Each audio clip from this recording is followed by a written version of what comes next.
sur notre chaîne Venez et raisonnons. Nous sommes ravis de vous retrouver par la grâce de Dieu pour une nouvelle vidéo, pour une nouvelle étude, dans le cadre de notre série Désapprendre pour réapprendre. Commençons. Seigneur Dieu, s'il te plaît, guide-nous. Amen. Alors, désapprendre et apprendre, il y a deux mots-clés et il faut commencer par désapprendre.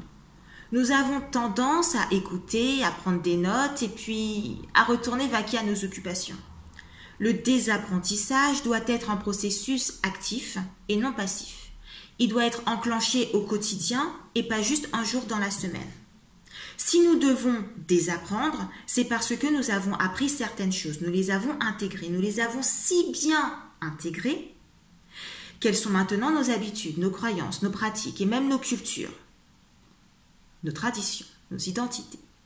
Nous mettons en pratique ces choses sans les interroger, sans même voir, savoir, avoir conscience que nous sommes complètement enchaînés à des pratiques, des idéologies, des croyances qui vont à l'encontre de ce que nous prenons pourtant, sans même avoir conscience que nous sommes complètement soumis à ce que nous disons pourtant ne pas être soumis.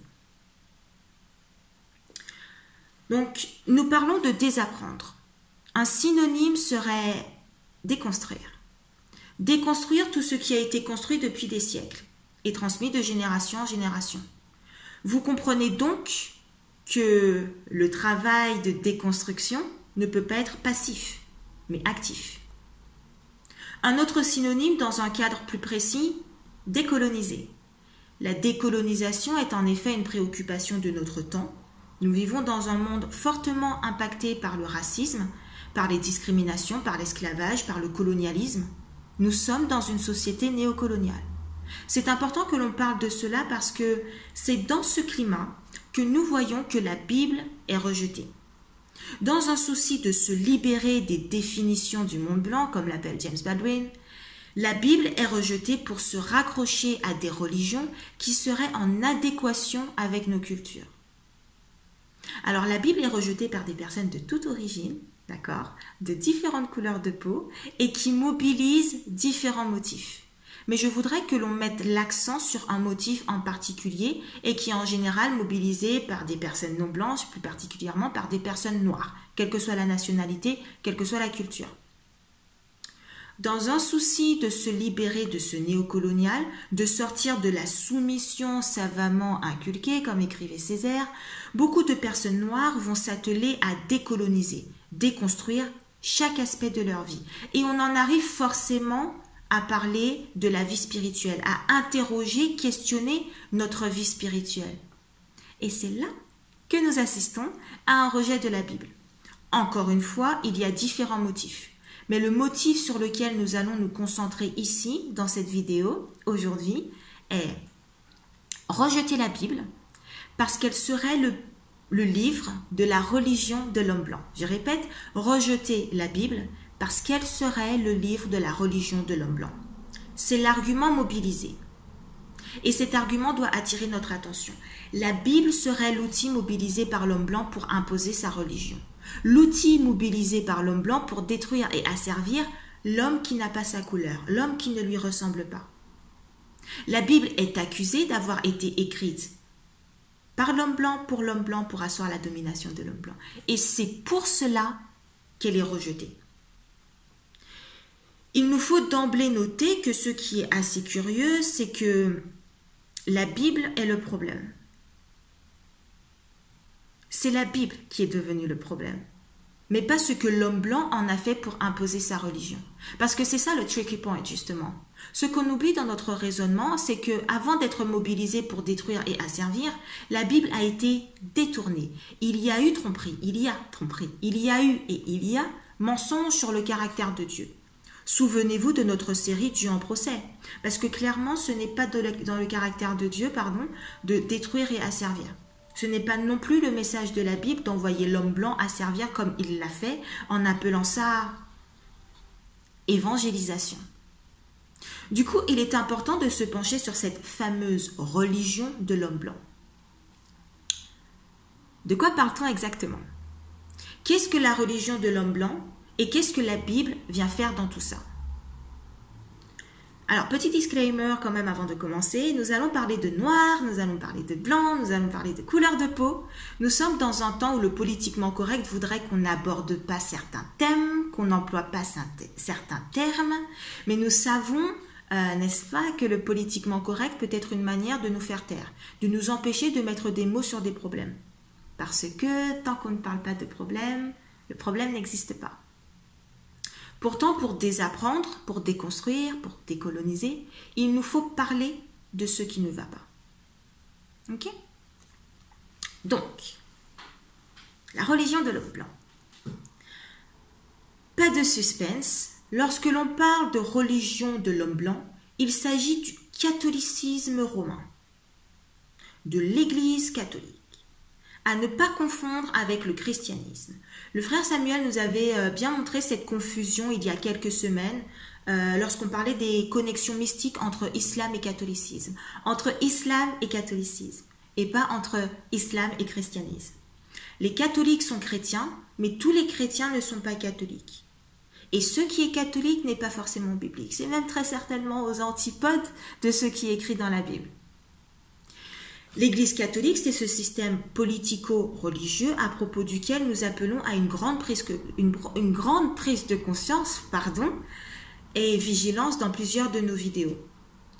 Où sont les Romains dans la Bible? À quel moment parle-t-on de ce système politico-religieux dans la Bible?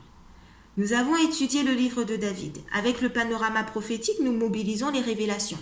Apocalypse. Nous savons donc déjà où nous nous situons, n'est-ce pas? Nous savons déjà qu'historiquement, géographiquement et même bibliquement, la Bible n'a pas été écrite par l'homme blanc, ni pour l'homme blanc, et encore moins pour asseoir la domination de l'homme blanc. Donc justement, comment en sommes-nous arrivés à parler de religion de l'homme blanc? D'où est-ce que ça vient? Nous parlons donc de décolonisation. Faut-il rejeter la Bible afin de se décoloniser? Commençons par souligner qu'une colonisation réussie est une colonisation des esprits. C'est d'ailleurs pour cela que des spécialistes tels que Frantz Fanon vont parler d'aliénation. Une colonisation réussie est une colonisation des esprits parce que ça veut dire que l'idéologie dominante, l'idéologie coloniale, que le rapport de domination et de soumission est ancré dans notre système de pensée, dans nos mentalités. Les chaînes ne sont pas physiques, elles sont mentales. Dostoïevski a écrit The best way to keep a prisoner from escaping is to make sure he never knows he's in prison. Traduisons. Le meilleur moyen d'empêcher un prisonnier de s'échapper est de s'assurer qu'il ne sait pas qu'il est en prison, qu'il n'a pas conscience d'être en prison. C'est en s'assurant de cadenasser l'esprit qu'on sait que même sans chaîne physique, même sans être enchaîné, un prisonnier, un esclave, pour rester dans le thème, restera là où il est. Et la France coloniale, sous la Troisième République, a mis en pratique cette stratégie, en utilisant notamment la mystification. La mystification est définie par le CNRTL comme l'action d'abuser une personne ou une collectivité en déformant ou en embellissant la réalité. C'est comme cela que la France a justifié et justifie la colonisation, en s'octroyant un devoir moral de civilisation. La colonisation est devenue civilisation. On transforme quelque chose de mal en quelque chose de bien.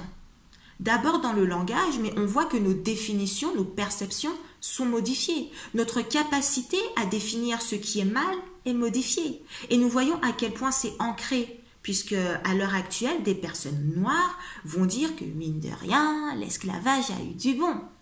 Parce que sans ça, nous n'aurions pas eu accès à la civilisation. Vous voyez ? Des auteurs comme Aimé Césaire ont bien alerté et montré cette réécriture de la réalité. Dans son discours sur le colonialisme, Césaire souligne que colonisation et civilisation sont aux antipodes l'une de l'autre. La colonisation est une absence de civilisation. C'est la destruction de la civilisation. C'est de la décivilisation. Il marque une équation Colonisation égale chosification. Il n'y a rien de constructif là-dedans. C'est un rapport de soumission et de domination qui est installé. Staszak, géographe, parle quant à lui de domestication. Voilà le champ lexical correct lorsque l'on parle de colonisation. D'accord? Donc vous voyez que nous sommes bien loin de la prétendue civilisation. Pourtant, donc, la France coloniale, sous la Troisième République, va s'octroyer un devoir moral de civilisation. C'est comme ça qu'elle va appeler la colonisation, qu'elle va justifier la colonisation. Elle va se sentir investie d'une mission. Dans sa position de dominance supérieure aux autres peuplades, cette mission est d'aller civiliser ces autres personnes qui ne lui ressemblent pas. La France coloniale a notamment utilisé le catholicisme pour assurer sa domination sur les esprits, pour faire en sorte que cette domination perdure dans le temps, puisque le but est d'enchaîner mentalement. L'Église catholique a joué un rôle primordial dans la colonisation française. Sous prétexte d'évangélisation, et les guillemets quand même, des missionnaires catholiques ont envahi notamment les secteurs de l'éducation et de la santé. Des écoles missionnaires catholiques dans les colonies françaises permettent de promouvoir, permettent d'imposer plutôt, la supériorité de la culture française, de son idéologie.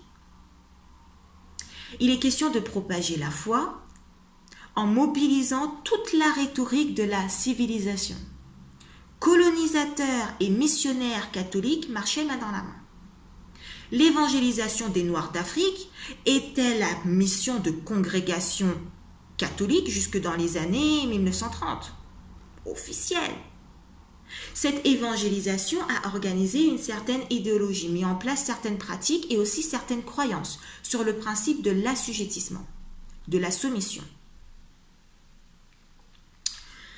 La mission colonisatrice est devenue une mission civilisatrice qui se confond avec une mission d'évangélisation qui passe par l'éducation et le médical.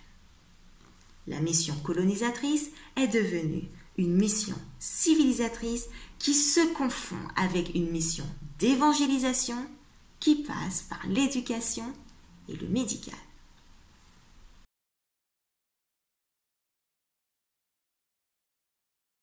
Et nous voyons les conséquences à l'heure actuelle. Nous voyons la réussite de cette colonisation. Par exemple, aujourd'hui, nous parlons de missions humanitaires. Ces missions humanitaires organisées par l'Europe, vers notamment l'Afrique, sont souvent composées de personnes blanches qui investissent le secteur de l'éducation et de la santé. Ce qu'il faut souligner, c'est que ces personnes qui, en Europe, ne sont ni enseignantes ni médecins, vont en Afrique avec pour seule légitimité leur couleur de peau, blanche, et d'un coup, donnent des cours. Sont professeurs, soignent, prodiguent des soins, infirmiers, médecins. Ce sont des choses qu'elles ne pourraient jamais se permettre en Europe. C'est la suite logique de ce qui a été instauré pendant la colonisation et avec les missions catholiques. Une mentalité transmise de génération en génération.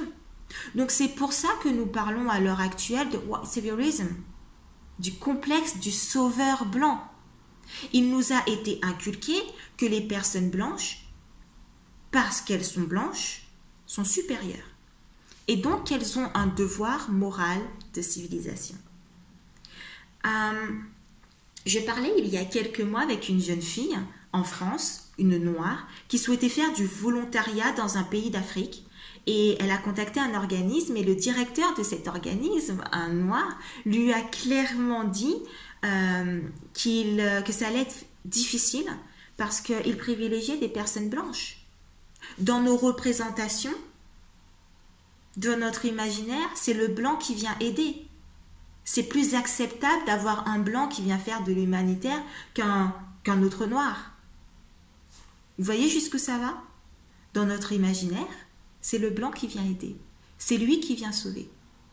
Vous voyez pourquoi on parle de colonisation des esprits, d'aliénation, de chaîne mentale? Alors je parle de l'Europe parce que nous parlons de colonisation française, mais c'est exactement la même chose aux États-Unis. Nous avons cet exemple tristement célèbre de cette missionnaire américaine, Renée Bach, qui a ouvert un centre médical en Ouganda dans lequel elle prodiguait des soins, sans être médecin, sans être infirmière, sans avoir aucune qualification.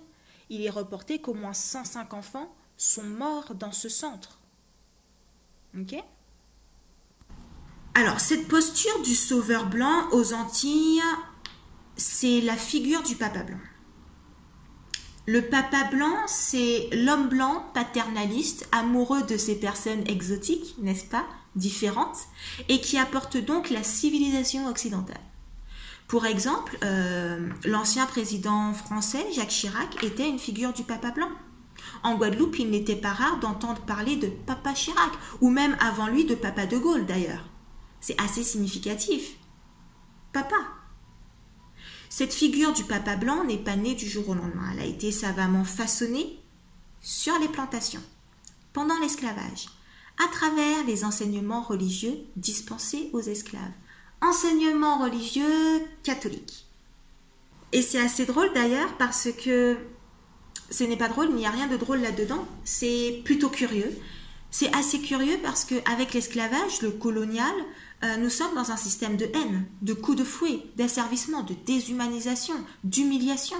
Mais dans sa grande bonté, le missionnaire catholique va offrir un enseignement religieux, pro-esclavage.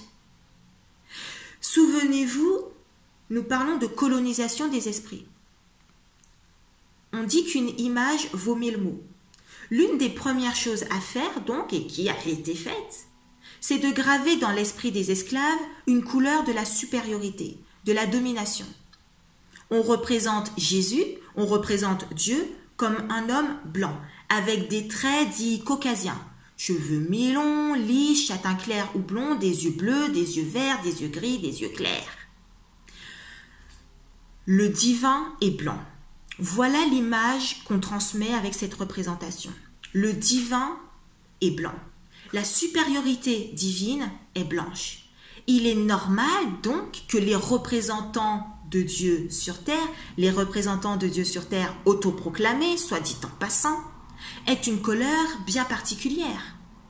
Voilà comment nous en sommes arrivés à parler de religion de l'homme blanc, qui a été non pas évangélisé avec l'amour de son prochain, mais à coups de fouet à minima. Maintenant, question, est-ce que tout ça là est biblique? Parce que je rappelle que notre point principal est le rejet de la Bible sous prétexte qu'il s'agirait du livre de la religion de l'homme blanc. Est-ce que cette religion de l'homme blanc est biblique? Est-ce que représenter Jésus en homme blanc est biblique? Historiquement parlant, géographiquement parlant, ce n'est pas possible que Jésus ait été un Européen type caucasien. Mais nous n'allons pas nous engouffrer là-dedans. Mais notons-le tout de même. D'accord? Sachons-le. Est-ce que la traite négrière est biblique? Non. Est-ce que l'esclavage tel que nous l'entendons est biblique? Non. La Bible a été mobilisée par les colonisateurs, donc l'homme blanc, non pas dans sa vérité, mais selon celle de ce fameux homme blanc. Par exemple, beaucoup vont mobiliser « Esclaves, soyez soumis à vos maîtres » pour montrer que la Bible cautionne l'esclavage, qu'elle en fait la promotion. Donc, « Esclaves, soyez soumis à vos maîtres », c'est 1 Pierre 2, 18. Si vous avez suivi le Zoom, la formation sur Zoom du Coran à la Bible, le frère William avait souligné quelque chose qu'il est nécessaire de rappeler ici, dans cette vidéo. En général et malheureusement, la Bible est accusée non pas parce qu'il en a été fait un examen, une étude, mais parce qu'on répète ce qu'on a entendu. Donc, que dit 1 Pierre 2, verset 18 ? Serviteurs, soyez soumis en toute crainte à vos maîtres, non seulement à ceux qui sont bons et doux, mais aussi à ceux qui sont d'un caractère difficile. Serviteurs. En regardant dans la King James, 1 Pierre 2, 18, Servants, be subject to your masters with all fear, not only to the good and gentle, but also to the forward. Servants. Par contre, effectivement, lorsqu'on consulte la Bible sur United States Conference of Catholic Bishops, ok, 1 Pierre 2, 18 devient slaves. Be subject to your masters with all reverence, etc., etc. Slaves. Notre réflexe est donc d'aller dans le Strong. Le Strong, le mot dans 1 Pierre 2, 18 vient du grec oiketes, défini par celui qui vit dans la même maison qu'un autre. Tous ceux qui sont sous l'autorité de quelqu'un, et de la même maisonnée. Un serviteur, un domestique.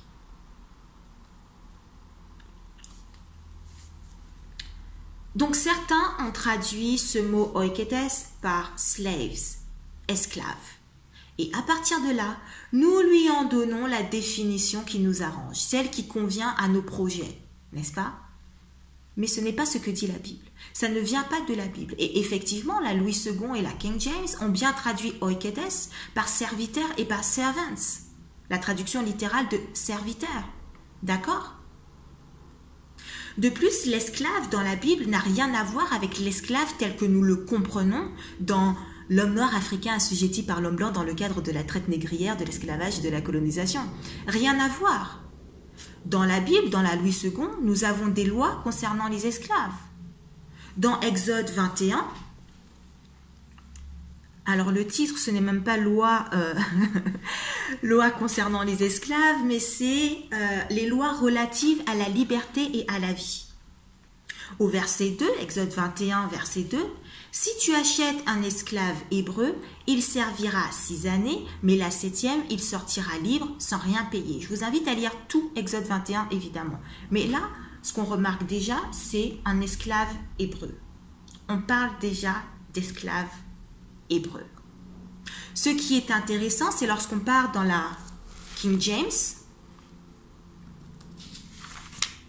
Exode 21, le titre de Exode 21, c'est Laws Regarding Servants. Servants, pas slaves. Les lois concernant, les lois relatives aux serviteurs.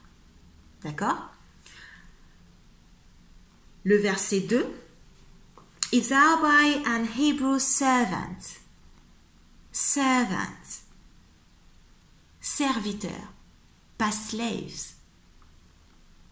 D'accord? La King James a donc opté pour serviteur et non esclave, pour servants et non slaves. Alors, encore une fois, notre réflexe est d'aller dans la Strong. Le mot traduit en français par esclave et en anglais par servants, serviteur, est le mot hébreu ebed. Ebed est défini par esclave, serviteur, homme qui sert, adorateur de Dieu, serviteur dans le sens particulier des prophètes, lévite. Rien à voir donc avec l'esclave tel que défini par le colonialisme et les missions catholiques. Et lorsqu'on regarde les concordances de ce mot ebed, ce mot hébreu est défini, est traduit non pas par esclave par exemple dans Genèse 32 verset 4, mais par serviteur. Et toujours par servant en anglais dans la King James. Il leur donna cet ordre. Voici ce que vous direz à mon seigneur Ésaü. Ainsi parle ton serviteur Jacob. Le mot serviteur là, c'est le mot ebed. Ok? Vous voyez? L'homme détourne la Bible. Il fait en sorte que les représentations soient claires. Le maître blanc, l'esclave noir. Ensuite, cet homme mobilise la Bible et lui fait dire ce qu'il veut. Il la fait coïncider avec ses viles ambitions personnelles. Je souligne, il ne mobilise pas la Bible dans sa vérité, il ne mobilise pas ce que dit effectivement la Bible, il mobilise ce qu'il veut faire dire la Bible. D'accord? En même temps que 1 Pierre 2, verset 18, ce qui est mobilisé, c'est Proverbe 3, verset 12. Car l'Éternel châtie celui qu'il aime comme un père l'enfant qu'il chérit. Donc le représentant de Dieu sur terre, autoproclamé encore une fois, d'accord, Ce système politico-religieux, à travers ses missions, après s'être assuré d'imposer que sa couleur de peau est celle de la supériorité, et que ceux qui n'ont pas sa couleur sont inférieurs, ils sont ses esclaves, en disant que c'est la parole de Dieu. D'accord ? Maintenant, cet homme doit châtier son esclave comme un père, le papa blanc, doit châtier son enfant. Et selon Proverbe 3, verset 12, en tout cas ce qui en est dit, c'est une preuve d'amour. Qui aime bien, châtie bien. Et ça y va avec les tortures et autres mutilations inhumaines, au nom de l'amour, au nom de Dieu et en mobilisant la Bible. Alors, si c'est ça le Dieu qui est amour, d'accord ? Si c'est ce que prône la Bible, il est tout à fait logique qu'il en soit fait un rejet. On est d'accord ? Mais encore une fois, nous reprenons notre capacité à réfléchir, notre dignité d'homme, et nous examinons la chose. Le mot châtier dans Proverbe 3, 12, c'est le mot hébreu yakak. Yaka, qui a pour définition, s'il vous plaît, écoutez bien, prouver, décider, juger, réprimander, réprouver, corriger, montrer la vérité, convaincre, raisonner, argumenter, se faire une raison, ensemble, discuter.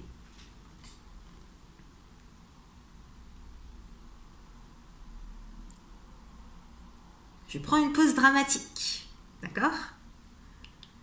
Vous connaissez l'histoire, nous connaissons l'histoire. L'homme, dans sa méchanceté, redouble d'ingéniosité pour trouver toutes sortes de châtiments corporels. Et je n'ai même pas d'adjectif pour qualifier ces châtiments tant ils dépassent tout entendement. En tout cas, ces châtiments pendant l'esclavage dit justifiés par Proverbe 3, 12 sont bien loin de ce que effectivement la Bible dit. On est bien loin du discuter. On est bien loin du réprimander. On est bien loin du montrer la vérité, etc. Et d'ailleurs, lorsqu'on regarde les concordances, ce mot yaka, traduit par châtier dans Proverbe 3, 12, est traduit par exemple dans Job 13, verset 3, par plaider ma cause, en anglais to reason with God. Ou encore dans Genèse 31, 37, c'est prononcer. Quand tu as fouillé tous mes effets, qu'as-tu trouvé? Des effets de ta maison. Produis-le ici devant mes frères et tes frères, et qu'ils prononcent entre nous deux. Donc là, ce serait dans le sens de juger, de décider. C'est le mot yaka.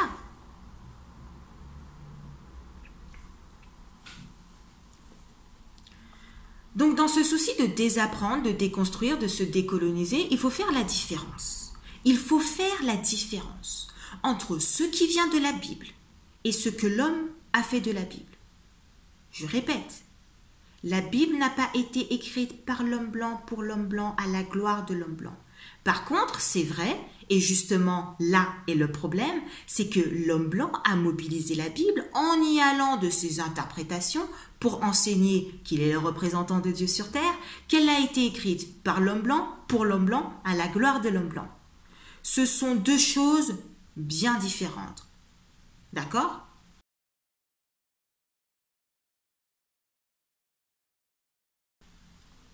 Ce qu'il faut comprendre, c'est que ce qui nous a été retiré, c'est notre capacité à réfléchir, à raisonner. Et il faut le dire, nous sommes devenus pas mal fainéants. Nous vivons dans une ère de l'immédiat. On veut tout de suite sans effort. Et ça nous pousse à nous contenter de façades. En tant que noir, qu'est-ce que je dois faire, qu'est-ce que je ne dois pas faire? Et on veut une liste. Et c'est bon. Aucun raisonnement, aucune réflexion. En tant que noir, qu'est-ce que je dois faire, qu'est-ce que je ne dois pas faire?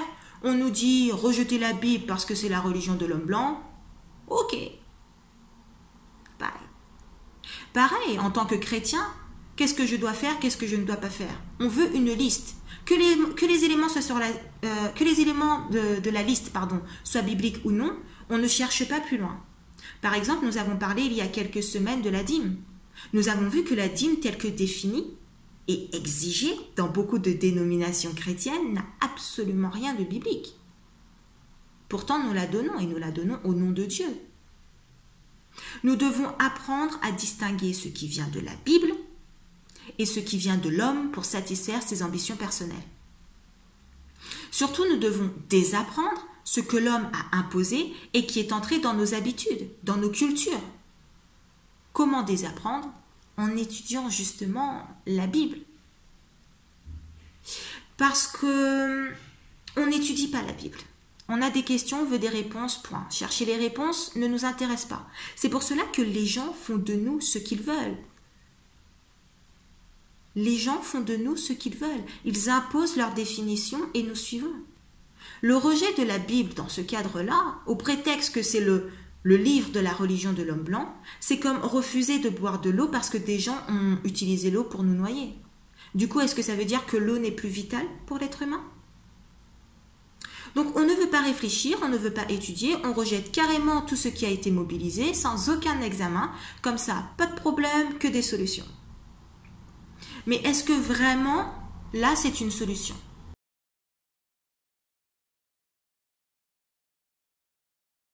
Est-ce que ce rejet non raisonné, non réfléchi, est une solution? Est-ce que cela rend la décolonisation efficace? Absolument pas. Il n'y a même aucune décolonisation, aucun désapprentissage, mais au contraire un abrutissement et un enfoncement dans la soumission. Je m'explique en prenant un exemple. Nous parlions des Antilles à propos de la figure du papa blanc. J'ai pu rencontrer des Antillais noirs qui se disent woke, éveillés, qui se revendiquent être pour la décolonisation et contre l'administration néocoloniale. Dans un souci de se débarrasser du colonial, ils vont appeler par exemple à déboulonner les statues à l'effigie de colonisateurs. Mais pas le dimanche, parce que le dimanche c'est le jour du Seigneur. Est-ce que vous voyez l'incohérence? Vous pouvez dire dans le chat. Est-ce que vous voyez l'incohérence? On se veut mener des actions contre le colonial, mais on ne voit pas que notre être tout entier est colonisé. Nous sommes dans un monde profondément colonisé et catholique. Le calendrier, les fêtes que nous célébrons, notre perception du temps, de la semaine, nos infrastructures, nos mentalités, tout ça est empreint de catholicisme. Qui a décrété que le dimanche était le jour du Seigneur?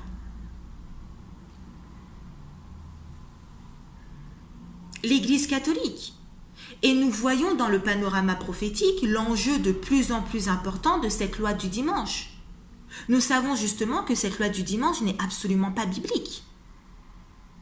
Donc je répète l'incohérence. Au nom de la décolonisation, on rejette la Bible sous prétexte qu'elle serait le livre de la religion de l'homme blanc. Mais lorsqu'on va mettre en place des actions qui se veulent décoloniales, on va respecter ce qui a été imposé par la religion de l'homme blanc et par ce colonial. Ce qui est manifesté, donc, c'est une profonde soumission à cette religion de l'homme blanc, qu'on prétend, pourtant rejeter en rejetant la Bible. Une profonde soumission à la religion de l'homme blanc, qu'on prétend pourtant rejeter en rejetant la Bible. La Bible est rejetée sous prétexte qu'elle serait le livre de la religion de l'homme blanc, mais la religion de l'homme blanc n'est absolument pas rejetée. Au contraire, elle est embrassée. Vous saisissez la raison pour laquelle nous parlons d'aliénation? C'est très profond. Là, je donne juste l'exemple du dimanche, mais même dans notre langage, dans nos expressions langagières, nous manifestons une intégration de croyances purement catholiques et non bibliques. Par exemple, certains noirs se revendiquant encore une fois woke, éveillés, vont jurer en disant « Cette Sainte Marie, Mère de Dieu ». Cette expression, on l'entend également aux Antilles et elle a son pendant en créole où on va parler de « Maman Bondi ». Ce ne sont pas juste des expressions sans grande conséquence, ce ne sont pas des façons de parler. Elles témoignent des définitions que nous avons intégrées. Elles témoignent que nous sommes profondément colonisés. Je vous invite à décrypter comme ça vos pratiques. Et vous verrez que nos quotidiens, nos comportements pullulent de colonial et de catholiques, qui ne sont pas bibliques. J'insiste, qui ne sont pas bibliques. Faire le signe de croix pour se protéger, avoir une petite vignette de la Vierge Marie sur son porte-clés, avoir son petit chapelet à la maison qu'on n'utilise pas, mais c'est culturel. Et là, on est vraiment de l'ordre du visible et du matériel. Mais ça va beaucoup plus loin. Nos identités sont profondément colonisées et impactées par l'Église catholique. Nos pratiques, nos cultures, nos traditions sont profondément impactées par le colonial et par le catholicisme. Et la Bible, qui est rejetée, est pourtant l'outil qui nous permettrait de rétablir la vérité, de détecter ce qui relève de l'homme, et je dirais même du mensonge de l'homme, et ce qui relève de Dieu. Nous l'avons vu avec Esclave, nous l'avons vu avec Qui aime bien châtie bien. Ce que dit la Bible et ce que l'homme en a fait, comment l'homme l'a transformé. Allons encore plus loin. En tant que chrétiens, nous affirmons donc ne pas rejeter la Bible. Nous sommes chrétiens, nous ne rejetons pas la Bible. Sola scriptura, par les Écritures et les Écritures seulement, n'est-ce pas? Pourtant, nous venons de dire que nos cultures, nos identités, nos traditions, les fêtes que nous célébrons sont profondément impactés par le catholicisme romain. Avons-nous entrepris de détecter ces éléments afin de les désapprendre? Prenons un exemple. Nous parlions du jour du Seigneur, nous parlions de la loi du dimanche. Il y a des chrétiens qui respectent le sabbat, qui respectent le 7e jour. Très fiers de cela. Mais, lorsque nous prêtons attention à nos quotidiens, certes le 7e jour est respecté, mais le reste de notre semaine, nous sommes soumis aux traditions profondément non bibliques. Par exemple, c'était le mois dernier, beaucoup de chrétiens noirs disaient que bon, ce mois-ci on se calme, hein. C'est le carême. Et ils ont adapté leur alimentation en conséquence. Où est la cohérence? Est-ce qu'il n'y a pas même une certaine hypocrisie? On dit ne pas rejeter la Bible parce qu'on se revendique de l'appellation chrétien, mais dans les faits, dans nos quotidiens, on rejette effectivement la Bible, puisqu'on fait passer les traditions avant. Car oui, certains vont dire que le carême, ce n'est pas religieux. Ce n'est pas un respect de la religion catholique, non, c'est culturel, c'est la tradition. Je cite quand même ce qui m'a été dit.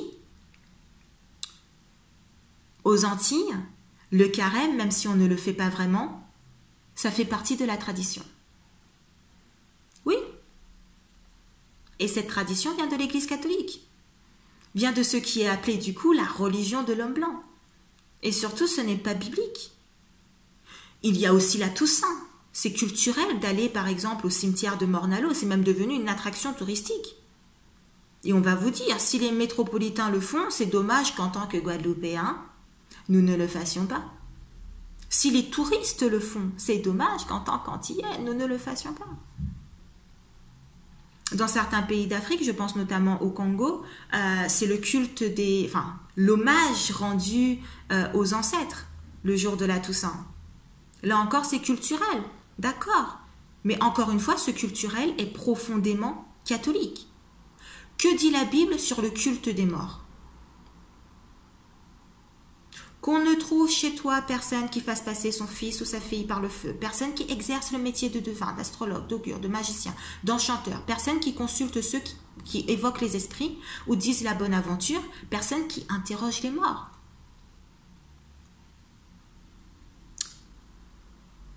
Est-ce qu'on parle de la Pâque du coup? Vous voyez, on peut continuer comme ça très longtemps. Nous voyons donc qu'il y a une séparation entre notre identité chrétienne et notre identité, on va dire, culturelle. Et nos cultures, les traditions prennent le pas sur nos identités, sur notre identité chrétienne. Et on se dit chrétien, mais en fait on est dans une sorte de syncrétisme religieux douteux dans lequel on s'arrange avec la Bible, dans lequel on s'arrange avec la vérité, dans lequel on va faire des compromis. Nous répétons souvent dans nos vidéos 99% de vérité pour 1% d'erreur, c'est 100% l'erreur. Et malheureusement d'ailleurs, là on se rend compte qu'il n'y a pas que 1% d'erreur. Vous avez compris. Je vais quand même dire un mot sur la Pâque, puisque c'était il y a quelques jours. Des parents chrétiens vont dire célébrer la Pâque pour les enfants. Donc en fait, ça fait référence à faire la chasse aux œufs, les œufs en chocolat et courir derrière le petit lapin. Donc déjà la Pâque catholique, la Pâque sans le lapin et sans le chocolat, ce n'est pas biblique, c'est catholique, d'accord? Mais alors là, dans ce contexte-là, la Pâque avec le lapin et le chocolat, ce n'est pas biblique non plus. Mais c'est ce qu'on va appeler du coup une croyance populaire, une tradition populaire. Donc les origines, bon, on va trouver des origines dans les religions païennes, avec les œufs qui symbolisaient la fécondité, et du coup on célébrait le renouveau de la nature au printemps avec ces œufs. Dans le catholicisme, l'œuf symbolisait au XVIIe siècle, si je ne dis pas de bêtises, la fin du carême, la fin des privations. Bref, c'est entré dans les traditions populaires, c'est devenu commercial aussi. Et ses parents chrétiens, je souligne, ses parents chrétiens vont dire que certes, il n'y a rien de biblique, certes, il n'y a rien de chrétien, mais c'est pour que les enfants ne soient pas mis à l'écart des autres enfants non chrétiens. Ça va être d'ailleurs la même chose avec Halloween. Certains ne font pas la Toussaint, mais font Halloween. Vous voyez ? Ça m'a rappelé, dans le panorama prophétique, nous faisions la distinction entre la marque de la bête et la marque de Caïn. Et nous avons vu que la marque de Caïn permettait d'échapper à la persécution des hommes. Est-ce que, en tant que chrétien, célébrer ce qu'on appelle des traditions populaires, des croyances populaires, des choses du monde, afin de ne pas être pointé du doigt par ce monde, est-ce que ça ne rentre pas justement dans la même logique de la marque de Caïn pour échapper à la persécution des hommes? Est-ce que du coup ce n'est pas un rejet évident de la Bible? Vous voyez ce que je veux dire? Que doit enseigner un parent chrétien? Quelle est sa responsabilité envers son enfant? Quelle éducation doit-il lui donner? Ce sont des vraies questions que je pose. Il nous faut nous les poser et il nous faut y répondre surtout et agir en conséquence. Alors du coup, en France, en Angleterre, aux États-Unis, au Canada, dans ces pays occidentaux où il y a un mélange de cultures, de couleurs de peau, d'origine, nous arrivons quand même à faire la distinction entre des églises noires et des églises blanches. Clairement, il ne s'agit plus de christianisme là. C'est la tradition qui a pris le pas. Une femme blanche m'a dit une fois qu'elle veut aller au temple, mais elle recherche une église noire parce que les églises blanches sont so boring. Trop ennuyeuses. Les chrétiens se réunissent désormais dans des bâtiments selon leur culture et tradition. Et c'est comme ça qu'on en arrive à dire que dans les églises noires, il y a de l'ambiance. Une ambiance qu'on ne retrouve pas forcément dans les églises blanches. Et ce qui est drôle, ce qui est triste, c'est qu'on va faire la différence parmi les églises noires aussi. Une église noire en France n'est pas une église noire aux États-Unis. Les ambiances diffèrent et parfois même les églises afro-américaines font rêver les Français noirs chrétiens. Nous avons fait toute une série sur la face cachée de la musique gospel et on a vu notamment qu'effectivement dans certaines dénominations, dans certains bâtiments, la priorité était donnée au spectacle, à la musique, à la danse. Pas n'importe quelle danse, pas n'importe quelle musique. On a mentionné le zouk chrétien. Je vous avoue que jusqu'à présent, je ne comprends pas. N'hésitez pas à revisionner d'ailleurs ces vidéos, elles sont riches d'éléments. On estampille tout de chrétien et ça fait l'affaire.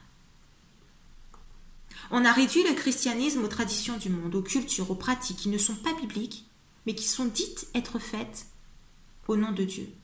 Si un chrétien fait quelque chose de non biblique, mais qu'il prétend qu'il le fait au nom de Dieu, ça devient chrétien. Le zouk chrétien. Récapitulons tout ça. Il y a un rejet de la Bible sous prétexte qu'elle serait le livre de la religion de l'homme blanc.